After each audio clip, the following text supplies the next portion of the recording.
और आपको सीधे ले चलते इस वक्त संबित पात्रा दिल्ली में एक प्रेस कॉन्फ्रेंस कर रहे हैं। ममता बनर्जी अभी भी केयरटेकर चीफ मिनिस्टर हैं, एक रिस्पॉन्सिबल पार्टी से आती हैं। भारत के डेमोक्रेसी में, लोकतंत्र में हिंसा के लिए कोई स्थान नहीं है।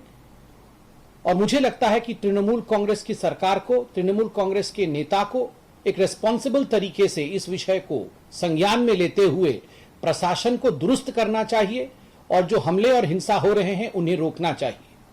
आज भारतीय जनता पार्टी अभी तक के चुनाव के हिसाब से 78 से 80 सीटों पर विजयी हो रही है, अर्थात मुख्य ऑपोजिशन पार्टी, मुख्य विपक्षी पार्टी आज अगर बंगाल की कोई पार्टी है तो वो भारतीय जनता पार्टी है। क्या यही रवैया एक सरकार का भारतीय जनता पार्टी अर्थात अपने मुख्य विपक्षी पार्टी के साथ रहना चाहिए क्या? Should any main political party, should the government behave in this manner with violence etc. with the main opposition party is the question that we are asking today. हम क्या करें? हमारे कार्यकर्ता वो कहां जाएं? किसके सामने गुहार लगाएं? अगर प्रशासन भी गुंडों को प्रश्रय देगा तो हमारे कार्यकर्ता किस प्रकार से अपना डिफेंस करेंगे? इसका उत्तर आखिर कौन देगा? पुनः भारतीय जनता पार्टी यह अपील करती है कि तुरंत इस प्रकार की हिंसा और आगजनी के ऊपर रोक लगनी चाहिए और प्रशासन को त्वरित कार्यवाही करनी चाहिए। धन्यवाद। तो संबित पात्रा को आप सुन रहे थे। बंगाल में आज शाम के बाद जब से रुझान में तृणमूल कांग्रेस को पूर्ण बहुमत की सरकार बनते दिखाया गया, उनकी सत्ता वापसी दिखाई गई, उसके बाद कई सारे भारतीय जनता पार्टी के दफ्तरों में हमला किया गया, आगजनी की।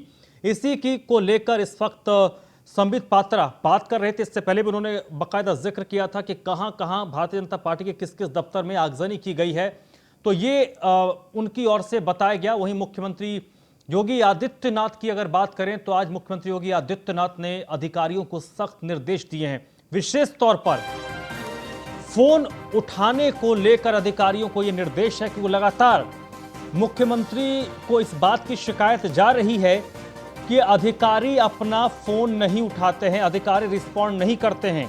उसको लेकर मुख्यमंत्री ने एक स्पष्ट संदेश अधिकारियों को दिया है कि हर जरूरतमंद का फोन अधिकारियों को अटेंड करना जरूरी होगा। डीएम सीएमओ अपने क्षेत्र के जनता से लगातार संपर्क में रहें।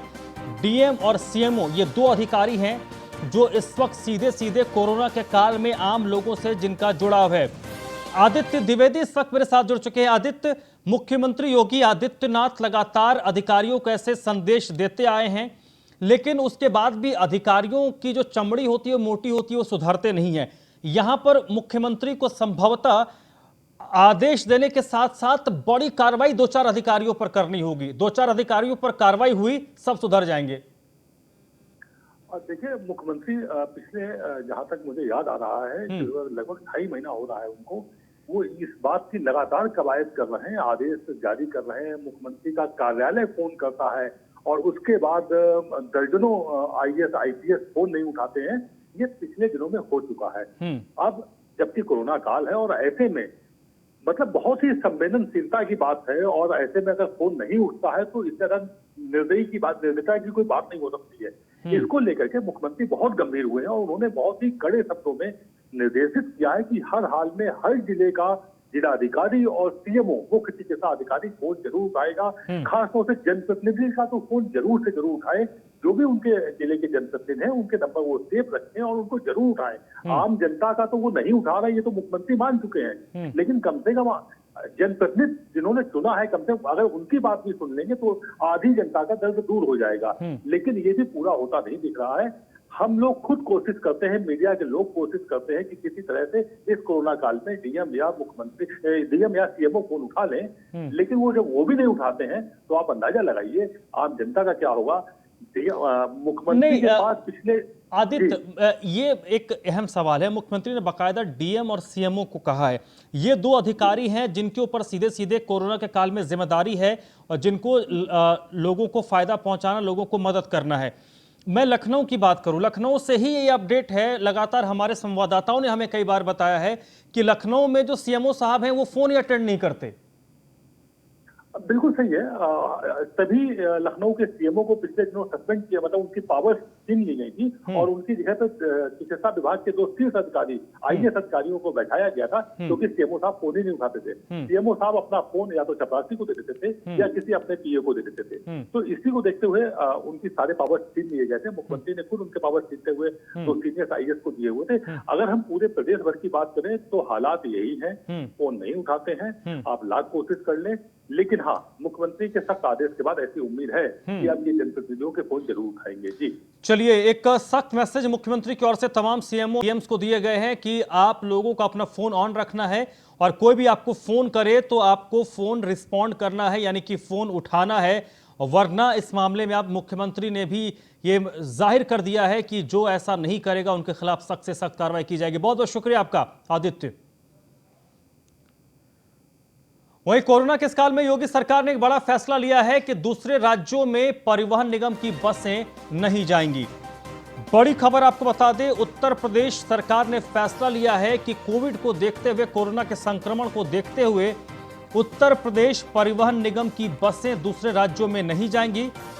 यह फैसला सरकार ने लिया है कि जो उत्तर प्रदेश परिवहन निगम की बसें हैं, मसलन अगर आपको लखनऊ से या फिर जो बड़े शहरों से उत्तराखंड हो गया, दिल्ली हो गया, बिहार हो गया, अगर आप जाना चाहते हैं, आप यात्रा करने वाले थे उत्तर प्रदेश परिवहन निगम की बसों में, तो अब आप ये यात्रा नहीं कर पाएंगे, क्योंकि सरकार ने तय किया है कि संक्रमण के बढ़ते मामलों को देखते हुए परिवहन निगम की बसें दूसरे राज्यों में नहीं चलेंगी। स्टेट के अंतर जरूर बसों का परिचालन चालू रहेगा।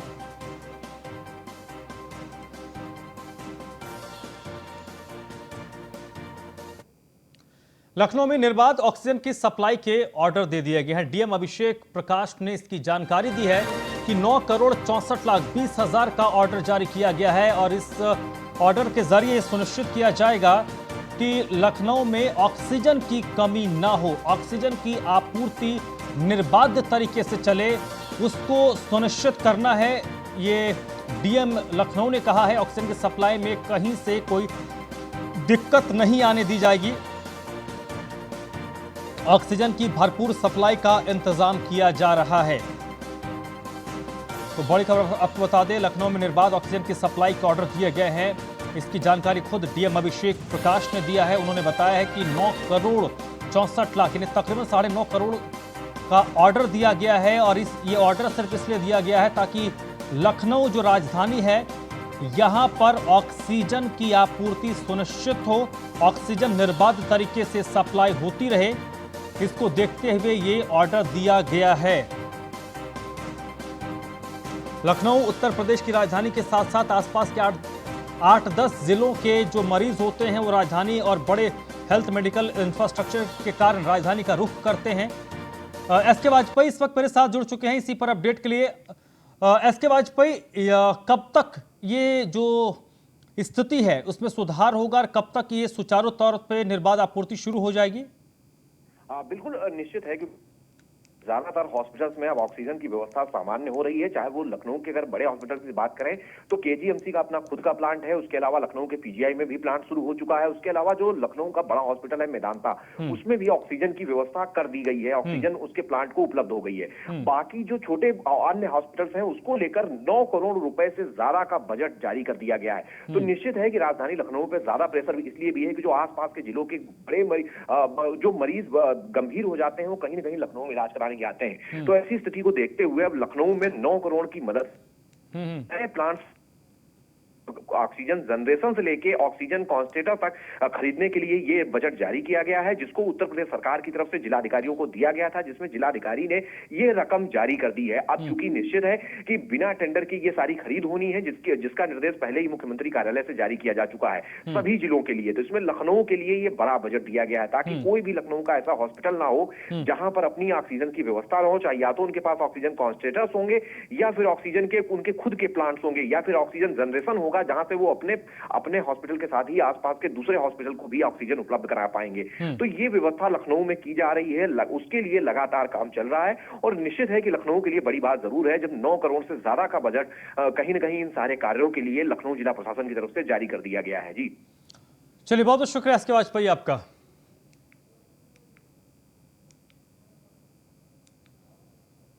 उत्तर प्रदेश में पिछले 24 घंटों में कोरोना के 30,983 नए केस रिपोर्ट किए गए हैं। उत्तर प्रदेश में इस दौरान पिछले 24 घंटों की अगर बात करें तो 290 लोगों की मृत्यु भी हुई है।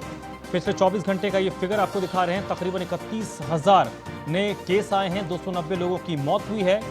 और अब तक उत्तर प्रदेश में इस वक्त की स्थिति अगर हम बताएं, आज देर शाम तक की स्थिति अगर बताएं तो कोविड एक्टिव केस की संख्या 2,95,752 है।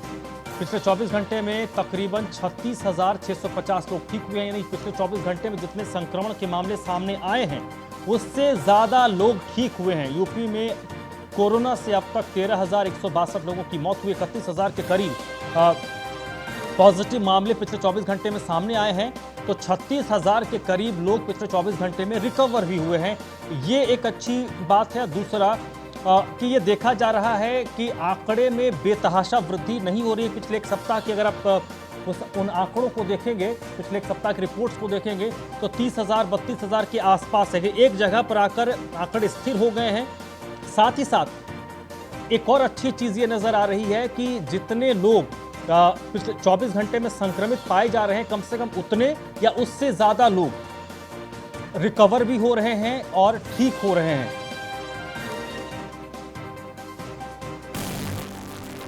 और ये देखिए अलग अलग जिलों का हाल आपको बता रहे हैं। 3342 नए केस आए हैं और इस दौरान कानपुर नगर में 1357 नए केस आए हैं। 21 लोगों की मृत्यु हुई है। गाजियाबाद में 1085 नए केस पिछले 24 घंटे में रिपोर्ट किया गया, जबकि 20 लोगों की मृत्यु हुई है। वाराणसी में 1610 नए केस आए हैं। 16 लोगों की इस दौरान मृत्यु हुई। गौतम बुद्ध नगर में 1571 नए केस आए हैं, जबकि 12 लोगों की मृत्यु हुई है। प्रयागराज में 974 नए केस रिपोर्ट किए गए हैं, जबकि 14 लोगों की मौत हो गई है। मेरठ में 1033 नए केस पिछले 24 घंटे में रिपोर्ट हुए हैं। 2 लोगों की मृत्यु मेरठ में हुई है। झांसी में 715 नए केस पिछले 24 घंटे में रिपोर्ट किए गए। 18 लोगों की मौत हुई है। आगरा में 395 नए केस रिपोर्ट किए गए हैं, जबकि 13 लोगों की मौत पिछले 24 घंटे में हुई है। मुरादाबाद की बात करें तो 828 नए केस रिपोर्ट किए गए हैं। 5 लोगों की मौत हुई है। बरेली में 962 नए केस रिपोर्ट किए गए हैं। मुजफ्फरनगर में 349 नए केस रिपोर्ट किए गए। सहारनपुर में 1079, मथुरा में 530 नए केस रिपोर्ट किए गए हैं। शाहजहांपुर में 416 और देवरिया में 541 नए केस रिपोर्ट किए गए हैं। लखनऊ में सबसे ज्यादा 3,342 नए केस रिपोर्ट हुए हैं, जबकि 25 लोगों की मृत्यु हुई है। उत्तर प्रदेश में पंचायत चुनाव की मतगणना जारी है। मतगणना केंद्रों पर इस वक्त प्रत्याशी और उनके समर्थकों की भारी भीड़ लगी हुई है। कई जिलों में कई पदों के लिए परिणाम हालांकि घोषित हुए हैं। कई जिलों में मतगणना के दौरान नियम कायदे पूरी तरह से टूट गए। मतगणना केंद्र पर सोशल डिस्टेंसिंग की भी धज्जियां उड़ गईं।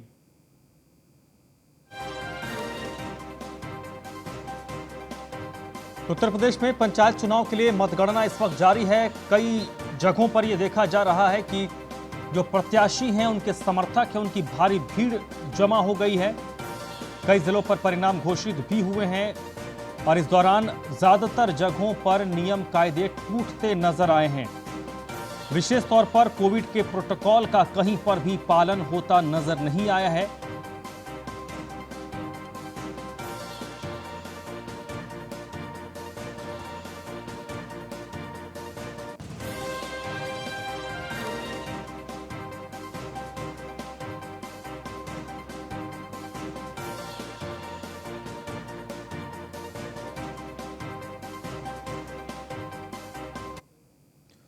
तो इस वक्त भी मतगणना चल रही है। आलोक मालवीय मेरे साथ जुड़ गए हैं प्रयागराज से, के शर्मा मेरठ से और गगन पंडित मथुरा से इस वक्त मेरे साथ जुड़ गए। सबसे पहले आलोक आप ही बताइए, किस तरीके से जो परिणाम है वो आ रहे हैं, और वो परिणाम जब आ रहे हैं तो जो जश्न होता है, क्या उन जश्नों पर प्रतिबंध तो लगाया गया है? क्या प्रशासन अंकुश लगा पाया है? ये तो मुश्किल है कि पूरी तरीके से उसे बंद कर दिया गया होगा। क्या अंकुश तक लगा पाया है? जी बिल्कुल, देखिए संगम नगरी प्रयागराज में जो त्रिस्तरीय पंचायत चुनाव है उसकी काउंटिंग अभी भी जारी है। हालांकि जीत चाहे जिसकी भी हो, चाहे कोई जीते चाहे जो हारे, लेकिन जीत कोरोना की होगी। इस जो परिणाम निकलेगा। परिणाम के बाद कोरोना की काफी भारी संख्या संगम नगरी प्रयागराज में देखने को मिलेगी। मतगणना स्थलों पर एक के ऊपर एक चढ़े हुए प्रत्याशी और उनके समर्थक खास तौर पर देखे जा रहे हैं और जो प्रत्याशी जीत रहे हैं वो जमकर जश्न भी मना रहे हैं और सड़कों पर अपना जुलूस निकाल रहे हैं। तो खुलेआम ये चुनाव आयोग के आदेशों की और इलाहाबाद हाईकोर्ट के आदेशों की उल्लंघन करते हुए संगम नगरी प्रयागराज के लोग दिख रहे हैं, बासिंदे दिख रहे हैं। संगम नगरी प्रयागराज के शंकरगढ़ की बात करें, कौड़िहार की बात करें या इसके साथ ही अन्य जगहों की शाखा की बात करें, हर जगह कमोबेश यही स्थिति है। सुबह 7 बजे से जो लोग हैं वो मतगणना स्थलों पर पहुंचे हैं और एक के ऊपर एक चढ़कर वहां पर कोरोना का खुलेआम उल्लंघन कर रहे हैं। तो इस तरह की जो बातें हैं उसको रोकने के लिए आईजी जोन खुद निकले हैं, कविंद्र प्रताप सिंह, इसके साथ ही डीएम प्रयागराज ने भी दौरा किया है। लेकिन जब अधिकारियों की गाड़ियां आती हैं उस समय कुछ देर के लिए लोग वहां से हट जाते हैं, लेकिन गाड़ियों के जाने के बाद फिर वह पुनः उसी जगह पर आ जा रहे हैं और अपने प्रत्याशियों की जीत के लिए वहां पर कामना कर रहे हैं। हालांकि परिणाम देर रात तक आते रहेंगे और कल तक भी गिनती जारी रह सकती है। इस दौरान जो कैंडिडेट है उनके द्वारा खुला उल्लंघन देखने को मिल रहा है। जी ठीक है। मथुरा से गगन पंडित हमारे साथ जुड़े हुए हैं। गगन, मथुरा में क्या स्थिति है? देखिए, बता दूं कि आप लगातार त्रिस्तरीय पंचायत चुनाव के जो मतगणना जारी है, मतगणना के दौरान धीरे धीरे जो है जो प्रधान पद के प्रत्याशी हैं, जो बीडीसी मेंबर, उनके रुझान जो है आने शुरू हुए हैं। लेकिन सबसे बड़ी बात यह है कि कोई प्रत्याशी जीते या कोई भी हारे, लेकिन कहीं न कहीं कोरोना भारी पड़ता हुआ नजर आ रहा है। क्योंकि तस्वीरों में आप लगातार मेरे पीछे भी तस्वीरों देख सकते हैं किस तरीके से जो है सोशल डिस्टेंसिंग की धज्जियां उड़ाई जा रही है। एक के ऊपर एक जो है लोग चढ़े हुए नजर आ रहे हैं। उसके बाद आप तस्वीरों में देख सकते हैं लोग सोशल डिस्टेंसिंग का भी धज्जियां उड़ा रहे हैं। दूसरा कि आप देख सकते हैं लोगों ने मास्क भी बहुत कम लोगों ने लगाए हुए, बिना मास्क के भी लोग बैठे हुए हैं। लगातार अगर ऐसी स्थिति में मतगणना चलेगी तो क्या आगे आने वाला निष्कर्ष क्या होगा? सबसे बड़ी बात यह है कि कोरोना जो है लगातार भारी पड़ता हुआ नजर आ रहा है। जी ठीक है, वो तो तस्वीरें देखकर हम अंदाजा लगा रहे हैं कि क्या कुछ स्थिति मथुरा में इस वक्त हो सकती है या फिर जितने भी मतगणना स्थल है वहां पर क्या कुछ हालात होंगे। के शर्मा मेरठ से जुड़े हुए हैं। के शर्मा, मेरठ में क्या स्थिति है?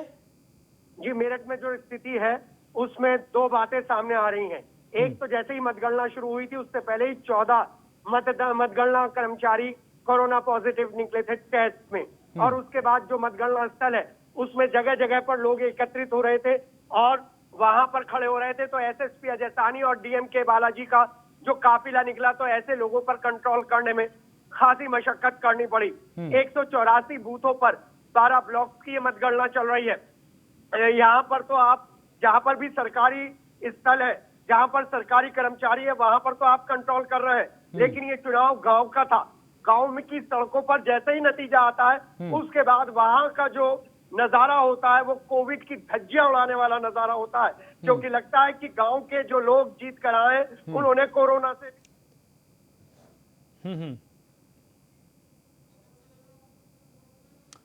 चलिए ठीक है। के शर्मा, गगन भी हमारे साथ जुड़े हैं। गगन, आपके पीछे जो हम तस्वीर देख रहे हैं उसमें आपने जो भीड़ दिखाई, सुरक्षाकर्मी भीड़ में कहीं मुझे खाकी वर्दीधारी नजर नहीं आए। क्या इनको कंट्रोल करने की कोई कोशिश नहीं की जा रही है, कोई कोशिश नहीं की गई है? देखिए, बता दूं, इस समय जहाँ पे मैं मौजूद हुई बिल्कुल मतगणना स्थल है जो राया ब्लॉक का जो है वो तो नवीन सब्जी मंडी है। आप तस्वीरों में देख सकते हैं किस तरीके से जो है पुलिसकर्मी कुर्सी पे बैठे हुए हैं और लगातार गश्त भी कर रहे हैं, लेकिन सोशल डिस्टेंसिंग पर किसी प्रकार का कोई भी पालन नजर नहीं आ रहा। देखिए, आप बिल्कुल तरीके से जो है कुर्सी पर पुलिसकर्मी बैठे हुए हैं और उसके अलावा गश्त भी लगातार कर रहे हैं। पुलिसकर्मी बार बार माइक के माध्यम से जो जनता को जो बार बार कह रहे हैं कि आप सोशल डिस्टेंसिंग का पालन करें, सोशल डिस्टेंसिंग का पालन करें, लेकिन कहीं ना कहीं लोग भी नहीं समझ रहे हैं। बड़ा सवाल है कि अगर लोग नहीं समझेंगे तो कैसे कोरोना पे विजय पा पाएंगे। लेकिन सबसे बड़ी चीज ये है कि मतगणना स्थलों पे लगातार सोशल डिस्टेंसिंग की धज्जियां उड़ाई जा रही हैं, कोविड की गाइडलाइनों की धज्जियां उड़ाई जा रही हैं। उसके बावजूद भी कोई भी एक बड़ी कार्रवाई देखने को नहीं मिल रही है प्रशासन की तरफ से। जी चलिए, बहुत बहुत शुक्रिया आपका आलोक। गगन, आपका भी बहुत बहुत शुक्रिया। के शर्मा, आपका भी बहुत बहुत शुक्रिया। बागपत में 2 प्रत्याशी के समर्थकों में मारपीट हुई है। मतगणना स्थल पर ही दोनों पक्षों के समर्थक भिड़ गए हैं। बताया जा रहा है कि काउंटिंग को लेकर दोनों पक्षों में विवाद हुआ था और विवाद देखते ही देखते मारपीट में तब्दील हो गई। जब 2 पक्षों के बीच मारपीट हुई तो पुलिस ने लाठियां भांजना शुरू की। दोनों समर्थकों को पुलिस ने हिरासत में लिया। बागपत के सम्राट पृथ्वीराज डिग्री कॉलेज का ये मामला है जहां पर ये देखिए कृपया करके वो भीड़ ना बढ़ाएं। कोरोना की महामारी को दृष्टिगत रखते हुए अपनी बारी का इंतजार करें। दो प्रत्याशियों के समर्थक भिड़ गए, उसके बाद जमकर मारपीट हुई और जब मारपीट हुई तो उसके बाद पुलिस ने मोर्चा संभाला और दोनों पक्षों के लोगों पर जमकर लाठियां भांजी। अपनी बारी का इंतजार करें। जैसे ही बड़ी वो संख्या 144 पर भी काउंटिंग के नाम नहीं आया है, कृपया करके वो भीड़ ना बढ़ाएं। कोरोना की महामारी को दृष्टिगत इस बुलेटिन में फिलहाल इतना ही।